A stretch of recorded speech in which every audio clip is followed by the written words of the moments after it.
पाहत आहोत जनकार्य न्यूज, जनतेच्या न्याय हक्कासाठी लढणारं एकमेव न्यूज चॅनल जनकार्य न्यूज।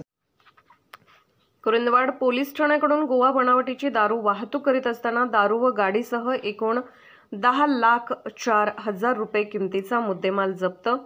अवैध दारू गुटखा यांची होणारी अवैध वाहतूक यावर कारवाई करण्याबाबत माननीय पोलीस अधीक्षक सो कोल्हापूर यांनी सर्व पोलीस ठाणे प्रभारी अधिकारी यांना आदेश निर्गमित केलेले आहेत।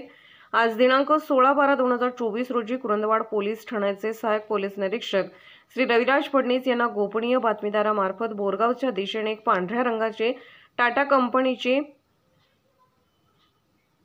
एंट्रा पिकअप गाडी नंबर MH09 GJ 1054 त्यामध्ये विशिष्ट कप्पे तयार करून गोवा बनावटीची दारू सोलापूरच्या दिशेने बिगर परवाना विक्री करण्याच्या हेतूने वाहतूक करून जात असल्याबाबत गोपनीय बातमीदारामार्फत खात्रीशीर बातमी प्राप्त झाली होती। त्या अनुषंगाने सहाय्यक पोलीस निरीक्षक फडणीस यांनी पोलीस ठाण्याकडील अधिकारी व अंमलदार यांना माहिती देऊन कारवाई करण्याबाबत योग्य त्या सूचना व मार्गदर्शन केले। त्यानंतर पोलीस ठाण्याकडील अधिकारी व अंमलदारांनी हेरवाड गावच्या हद्दीत बोरगाव ते 5 मैल मार्ग हेरवाडकडे जाणाऱ्या रोडवर दोस्ती ढाब्याजवळ रोडवर दुपारी 2 वाजण्याच्या सुमारास पांढऱ्या रंगाची टाटा कंपनीचे एंट्रा पिकअप गाडी नंबर MH09 GJ 1054 ही गाडी पकडली।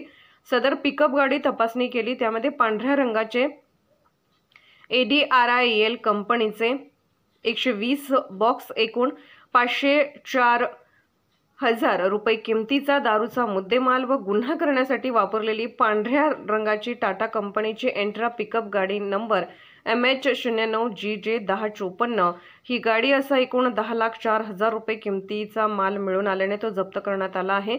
सदर गोवा बनावटीची वाहतूक करीत असताना पिकअप गाडीमध्ये विशिष्ट कप्पा तयार करून दारू लपवलेली होती।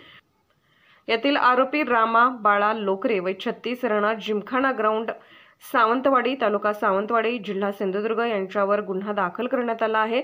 आरोपीस गुन्ह्याचे कामी अटक केलेली आहे। सदर गुन्ह्याचा पुढील तपास पोलीस उपनिरीक्षक सागर पवार हे करत आहेत। सदर कारवाई माननीय पोलीस अधीक्षक श्री महेंद्र पंडित सो, माननीय अप्पर पोलीस अधीक्षक निकेश खाटमोडे पाटील सो, माननीय उपविभागीय पोलीस अधिकारी समीर सिंह साळवे सो यांच्या मार्गदर्शनाखाली माननीय सहाय्यक पोलीस निरीक्षक रविराज फडणीस, पोलीस उपनिरीक्षक सागर पवार, पोलीस हवालदार बाळासो कोळी, पोलीस नाईक संतोष साबळे, पोलीस अंमलदार पोपट ऐवळे, नितीन साबळे, सळगर खाडे, सचिन पुजारी तसेच रवींद्र पाटील सायबर पोलीस ठाणे यांनी केली आहे। जनकार्य न्यूजला लाईक करा, शेअर करा आणि सबस्क्राईब करा।